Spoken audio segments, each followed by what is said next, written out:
স্ক্রিনে ভালো করে দেখো। বার্ষিক সরল সুদের হার কত হলে কোনো আসল 15 বছরে দ্বিগুণ হবে? হার চেয়েছি, তো আসল আমরা 100 টাকা ধরি, 100 টাকা। দ্বিগুণ হবে বলেছে, তাহলে সুদ কত হবে? 100 × 2, এর থেকে -100, এটা সুদ পাবো, কারণ দ্বিগুণ হবে, আসলের দ্বিগুণ। তাহলে 200 হলো, 200 থেকে 100 বাদ দিলাম, মুখে মুখে হয়ে যায়, 100 টাকা হলো সুদ। যা হবে তার থেকে 100 বিয়োগ করে দেবো।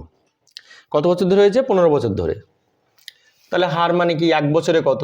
তাহলে এই 100 টাকা, তাহলে হার রেট অফ ইন্টারেস্ট হচ্ছে 100/15, মানে 15 বছর ধরে 100 টাকা হয়েছে, তাহলে 1 বছরে কত হয়েছে? 100 করে দেবো, এই 15 করে দেবো। তাহলে 5 দিয়ে কাটে, 3 × 5 = 15, 5 5 20 100, তার মানে 20/3। 20/3কে তুমি ভাঙো, 3 × 6 = 18, 2, তাহলে 6 × 2/3। দেখো আমাদের রাইট অপশন কোথায় আছে? 6 × 2/3, এই যে অ্যান্সার, এটা 6 × 2/3।